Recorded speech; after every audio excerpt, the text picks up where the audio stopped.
Hi everybody, JC Peretz here. Today I wanted to talk about what sort of market environment we're in for stocks, right? See, the way we see it, we're not just creating strategies to incorporate into any market environment and think that we're gonna make money.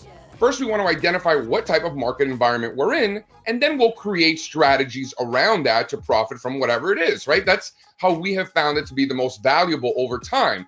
So with that being said, where are we? We were looking at monthly charts this week, and it just seems to me like there's an overwhelming theme of sort of like a structural sideways trend for the major averages stuck below important overhead supply. We see it in the Dow Jones Industrial Average, as you can see it here. You can see it in the Dow Jones Transportation Index. I think another great example is the NASDAQ Composite. So these are three of the most important indexes. You can broaden things out. Look at the S&P 1500 if you'd like. Again, a similar theme, sort of a longer term uptrend and then a sideways range.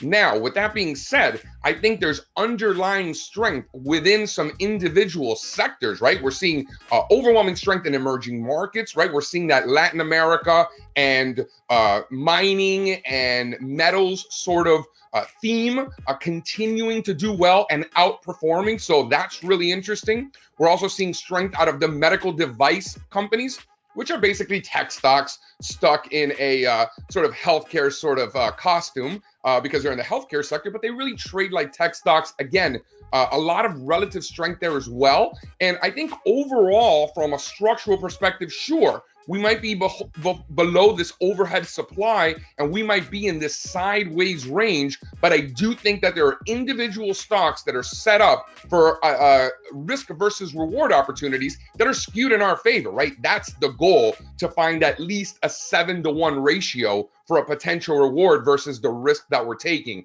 Throughout January, all of our trades have been bullish, right? In other words, betting for higher stock prices. And I don't see any evidence today to suggest we should change that, even though structurally we might be in a sideways range. I think from a more tactical perspective, we want to continue to attack the market from the long side until we start to see evidence of distribution, evidence of consolidations breaking down rather than breaking out. So far, everything we continue to see, in other words, the data that keeps coming in suggests that we want to err on the long side. We want to continue to err on the long side. That's been a theme all year long, and I think we want to stick with that. Thanks, guys.